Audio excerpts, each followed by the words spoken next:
Are you proud to be Hispanic? Hispanics in Florida now have the first Hispanic car license plate in the United States. Be a proud Hispanic. Put the Hispanic plate on your car. I want to be a doctor. I want to be a scientist. I want to be an engineer. I want to be a police officer. I want to be a professional dancer. By getting the Hispanic plate for your car, you will support scholarships and community programs. The Hispanic plate is available at any Department of Motor Vehicle office. Call now at 321-277-0850 or visit HispanicAchievers.org. I've always had my own style. Yes, she definitely had style. But in fashion merchandising at Sanford Brown, I learned how to make it a career from industry professionals like Miss Cooper, who was really supportive. Textiles, design, marketing, we teach real fashion skills and the business of fashion. I wanted a career in fashion, and Sanford Brown helped make it possible. Get started on your future career in fashion at Sanford Brown College. Call 877-751-9111 now for your Career Builder Career Guide. That's 877-751-9111. Hi, I'm Danny Ramos, and welcome to this week's edition of Hispanic SpeakOut TV, brought to you on Bright House Cable for the past 14 years. We address political issues and community issues that are important to the Hispanic community and that affect all communities of Central Florida. My guest here tonight is Senator David Simmons. Hi, David. How are you? Welcome to Hispanic Speak Out. Yes. How are you? Mucho gusto. Good. And you're a fluent Spanish speaker. Well, I'm certainly conversational. Good, good. Let's talk about education here. Education is a big issue for Hispanics. What's going on for the community with education? What's new? Well, the important thing that I've been dealing with, that I've been the champion of, and you may have seen it, there was an article in the Orlando Sentinel just this last Sunday in which they talk about what I'm doing, and that is pushing for the extra hour a day for those low-performing schools. Many of them are minorities, and certainly all of them are children who are at risk, who are in poverty. And these children need an extra boost, an extra hour a day of intensive reading instruction. And I've gotten it set up. I've pushed through the legislature with my colleagues a system by which to take the 300 lowest performing elementary schools in the state of Florida and require that all of those students go an extra hour a day. Is that a Hispanic issue because of the language barrier, or is that an issue across the board? It's across the board, but the fact of it is, for those children who come here who have some language other than English as their primary language, obviously they have a tougher time being able to deal with being taught in English. And so obviously for Hispanics it's incredibly important that they have this extra hour a day of reading instruction. Have you gotten any playback, any backlash from the parents or from the other side? You know, another hour, I got to go another hour to school. I mean, I don't know what levels. What age levels does that involve? This is going to be elementary. It is already elementary school, so okay. It's just the first few years of okay. school. All right, so they'll go along with the program. It's not like high school, where they're going to go, they won't show up or they'll cut out. Well, believe it or not, when it's been, those children who are doing this, I mean, the fact of it is the results have been very, very dramatic. When done right, the studies have shown that this has a significant impact. These children can learn just like anyone else can learn. They're just as good as anyone else. They just need extra time sitting there learning how to read in English and learning how to understand in English. And the fact of it is that yes, there are some children who complain, I'm sure, because they're children, and there are certain parents who complain, but the fact of it is hard work is a necessary ingredient to success. And when people see the results, they say, this is outstanding. Why is it that we have to do this now? Because when I was a kid, they didn't have any of these programs, and we had to learn English in order to get through. I mean, it was something that we had to do, and it was something that, in order to survive, you had to do. And of course, you know, you've got to understand that the culture has changed now. There are places in Florida where, you know, English isn't even spoken, and you go to Miami, and the fact of it is that we all need to learn 2 languages. We all should have 3 languages, And the fact of it is that it's incredibly important for those children who come here with Spanish as their primary language, that they get that extra boost, because our schools are taught in English. And so what happens is they need to have that special attention so that they can, and remember, these are largely, these are children in poverty too. They don't have the same resources when they get home that, that other children might have. Okay. How do you feel, let's go on a national level. I know you're a state senator, but what's happening nationally affects us economically on a local level. How do you feel about this border crisis situation? How do you see it from your point of view? I see it as one in which you know, we can say that it's a crisis with no options, but the truth of it is this is a real opportunity to solve a problem. This is the opportunity that we can go ahead, and we need to understand that we've got to seal our borders, but we need to deal justly and reasonably with the people who are already here. Okay. I noticed that there was a procurement put out last January for transportation for 65,000 kids for May on the border, and that was on the government website. So this was in the works, and some people are saying was approved by the government, and the government in Washington actually attracted these kids to come in beforehand, that it wasn't a surprise they just turned up. Plus they got to go through Mexico, and Mexico has very strong immigration policy to their country. So these kids came through Mexico with permission of the Mexican government. Well, I mean, we need to deal with, you know, it is no solution to ignore a problem. We need to deal with this. We need to deal with it justly and appropriately. The Florida legislature this last spring dealt with the issue of undocumented children who are being charged you know, out-of-state tuition. And we went ahead and changed it so that there would be in-state tuition for children who have gone 3 years to high school here in the state of Florida, because it's unfair to them. Remember, children who come here, it wasn't their choice, it wasn't their decision, and so it's important that we treat them fairly and justly and not go ahead and charge them out-of-state tuition. And the same thing is true, for example, with respect to you know, a young man whose name is Mr. Godinez. He was an individual who went to high school here in the Tampa area, in Florida, in the Tampa area. He was the valedictorian of his class. He was an Eagle Scout. He went to Florida State Law School. He graduated, and then he was not permitted to that was my next question. You beat me to it. Yeah. Yeah, tell us a little bit more about that law that was passed. Well, what happened is that Jose Godinez was an individual who had done everything that you and I as Americans want someone to do, and that is to, in fact, do well, do real well, to work hard, to succeed. And he was not given the opportunity to, even though he took the Florida bar exam, he graduated from Florida State Law School, even had received several awards for doing the best in the class in certain courses. But there's a federal law that says that a state cannot give any kind of license or permission or anything to a person who is undocumented without the state legislature permitting it. Well, since the courts are, and the admission to the Florida bar is controlled by the Florida Supreme Court, and they're not the legislature, and they're not passing a statute, they said that they couldn't, the Florida Supreme Court said that they couldn't let this young man in, even though they wanted to, as a matter of fact.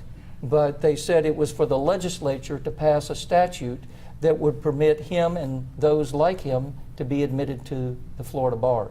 And so I was one of the persons who pushed to assure that, that a person like him, who is innocent of any wrongdoing, who's done everything that he was supposed to do, that you and I would expect him to do, that he be permitted to take the Florida bar and in fact be admitted into the Florida bar, and that's what's happened. We did pass the statute. The governor signed it, and he has been admitted to the Florida bar. Now, was that groundbreaking for everybody of that kind of situation?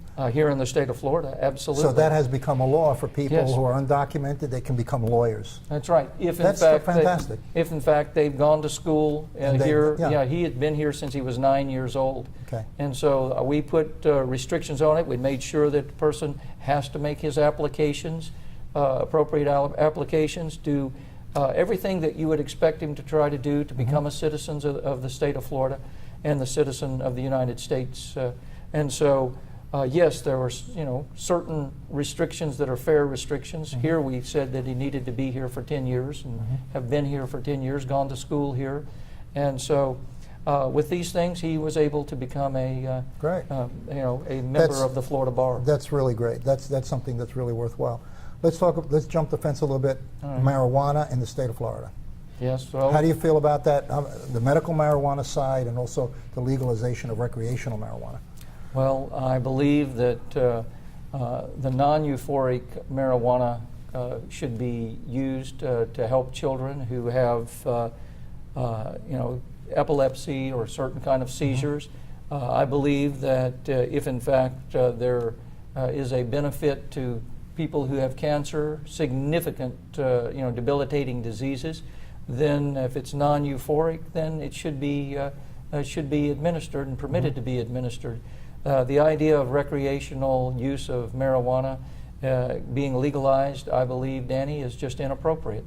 We've seen what's happened in Colorado. We've seen what's happened in California and other states in which the recreational, or effectively the recreational use of marijuana occurs. It really hurts. It hurts tourism. Think, yeah. It hurts the morale of the people, and it doesn't help young people who are looking to try to do better. I think it's going to, particularly in minority communities, the Black and Hispanic area, I think recreational marijuana is going to help destroy the future of those kids, because it's going to become commonplace, available in the street, and those kids are going to start smoking that, when they're in the 4th grade. It's going to destroy their lives. I think you're right, Danny, Yeah. and I hope that the word is out that this proposed constitutional amendment 2 is in fact defeated. Okay. Well, listen, Senator, I'm sorry, but we ran out of time. Yeah. We'll be right back. We have an individual who's running for judge that we want you to meet.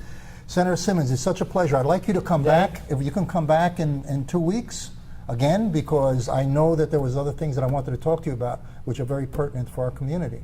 Okay. All right. So I would appreciate it if you can Love do to. that. Love Okay? to, Danny. Okay. Thank you All so right, much. thank you. Thank you. We'll All be right. right back. We're in hard times, and some of us are going to need a lawyer. And if you need a lawyer, don't just react to a TV commercial. Get a copy of the Lawyers Consumer Directory, which is available absolutely free of charge at any 7-Eleven store throughout Central Florida. The Lawyers Consumer Directory is going to give you real hardcore knowledge on how to hire a lawyer and a lot of information on issues like bankruptcy, foreclosure, and more. Get the Lawyers Consumer Directory. It's absolutely free of charge at any 7-Eleven throughout Central Florida. Before I became a graphic designer, I thought I only needed to master the software. The computer can only do so much. But at Sanford Brown, Ms. McCarthy helped me develop my eye for design. She even shared her own professional experiences. The adventures of a real-life graphic designer. Prepare for your future career as a graphic designer at Sanford Brown College. Call 877-918-6444 now for your Career Builder Career Guide. That's 877-918-6444. Hi, I'm Jose Miranda. This is Hispanic Speak Out. We've been on the air for 14 years. I'm here tonight with Gino Feliciani. Yes, hi. Nice to meet you. And he's running for circuit judge? Circuit judge in the 9th Circuit, Group 37, yes. Okay. The first thing off the top of my head is, are you okay and you're right mentally that you want to be a judge here? I am. I've been given a lot of thought. It wasn't just a decision that I made. It's a decision that I sat down with my family and we discussed it. And it is kind of a family affair, because you go from relative anonymity to, I guess, sometimes being in the limelight, because the judge is usually center stage in most of these proceedings, and some cases get a lot of publicity. So, no, I'm not crazy. How different is it for you to be running for judge as opposed to running for any type of office? you know, comparatively speaking? Well, one of the things with when you run for judge is you really can't talk about issues. I mean, a lot of people will, you know, when you're running on a particular platform, you can discuss certain issues that are important to the community. Judicial races are nonpartisan, so you can't discuss your party affiliation. If somebody asks you, you're not allowed to do that. So it's a little bit limiting with some of the issues that you can't address. All right. You've been a lawyer for 20 plus years. Tell me a little bit about your background. Okay. I've been a lawyer for 23 years. First off, I'm born and raised here right in Orlando. I went to local schools here. I went to Valencia College, graduated from Valencia, graduated from UCF. I went to law school up in Michigan, and that was kind of interesting being from Florida and braving the cold northern winters. But I came back here to Florida with my wife, and we raised our family. And I've been a lawyer for 23 years. The first 6 years of my experience was defending people charged with crimes. I was an assistant public defender. Right. I did all kinds of cases, and starting out with low-level misdemeanors to I did do a murder case before I left the office. Then I worked in private practice for a short bit of time, did some family law and labor and employment. And then the last 17 years, I've been a prosecutor, and I've been prosecuting sex crimes cases consistently now for the last 6 years. I've got 10 years of experience doing that. But I was a felony division chief, a county court division chief, where you supervise all the new attorneys. And like I said, I've been doing sex crimes now as the division chief for the last 6 years. How different is it coming through the system? You've been on the other side to help the defendants, and now you're the other side for people who have committed crimes. How vast is the difference between that and what you're doing currently? Well, I think the best prosecutors, in all honesty, are probably people who have defended people, because I think it gives you the opportunity and the ability to kind of see both sides of a case, kind of like what a judge does. I mean, a judge will look at both sides of a case and make a decision, and that's the way I look at cases as a prosecutor. And part of my roles, my responsibilities right now is I make filing decisions, and so when I look at a case, I look at it really through two sets of eyes. One set of eyes is as a defense attorney, and one set of eyes is as a prosecuting attorney. And I look at how can I prove this case, what kind of problems am I going to have with this case? Is there going to be sufficient evidence? If not, then we will make a choice not to go forward. Also look at the evidence that's going to be presented, and then make a determination if it's something evidence that we can use or not. So I've always wondered on the other side of the law, as I have police background, that sometimes I might get too involved in the case. How do you prevent that in your level? Because you've got to be really non-biased. Right, you have to keep your objectivity. I will tell you that when my kids are older now, my kids are 18 and 22, and I have 2 daughters. And when I first started in the sex crimes division, I think my youngest was a year old, and my oldest was 5. It was really tough. It was really tough. It was hard to be objective because every little child that I saw them. Yeah. Now it's getting a little bit easier for me to be objective, and the reason is you have to be fair. And sometimes we really need to go after somebody who's committed a crime, and sometimes we have to look at the facts and the evidence that we're going to have presented in a case, and we may not be able to go forward. And if your objectivity gets clouded by your own personal feelings, then that's really a danger. So you just have to keep it in check. I don't really know how to tell you how I do that, other than it just you were a police officer, so It's just as blind. People say you're supposed to have this blindness. It's just as truly blind. Well, it should be. As far as I'm concerned, it is. Right. Okay, but I know that there is a perception in the public, and I can tell you, as part of my campaign, because part of the judicial circuit that I'm running in is Osceola County, and I've spent a lot of time in Osceola County in the last 3 or 4 months. I've been speaking to the folks down in Osceola County, and I can tell you that a lot of folks in Osceola County don't feel that justice is blind. They feel like they're not being heard. Right. And I think that's just a shame, because it should be the same rights for everyone. So what do you do? Are you an advocate, or can you be an advocate as a judge? What are the problems with the court that you see?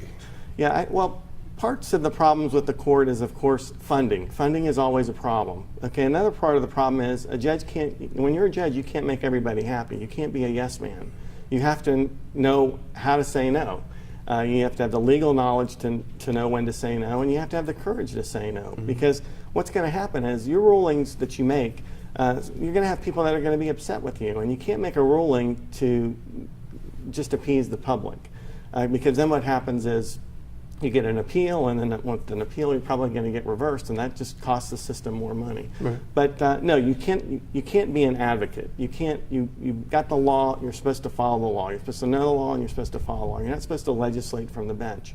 I think the way that a judge can perhaps make the people that come before him feel as if they've been treated fairly is to just treat them with some compassion and kindness and respect. And that's really the way we should treat everybody, and no matter what we do for a living, whether you're, work at the grocery store as a stock person or a cashier, or you work at a car wash, or you're a doctor.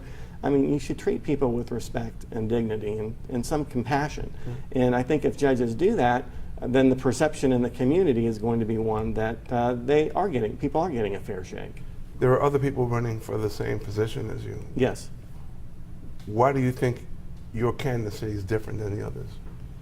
Okay, well, I really want to talk about me, and I know I can do a better job. I can tell you right now, the position that I'm in, I don't want to say it's quasi-judicial, but we make decisions. I make decisions that a judge would make. I mean, we have people that come in. Like I said, I'll file on cases, and I'll make a judgment call. I'll look at the evidence that's presented. I'll listen to the witnesses, and I'll make a decision whether we file charges or we don't file charges. Okay. I'll make a decision based upon what evidence is presented. Sometimes, and you said you're a police officer for a long time.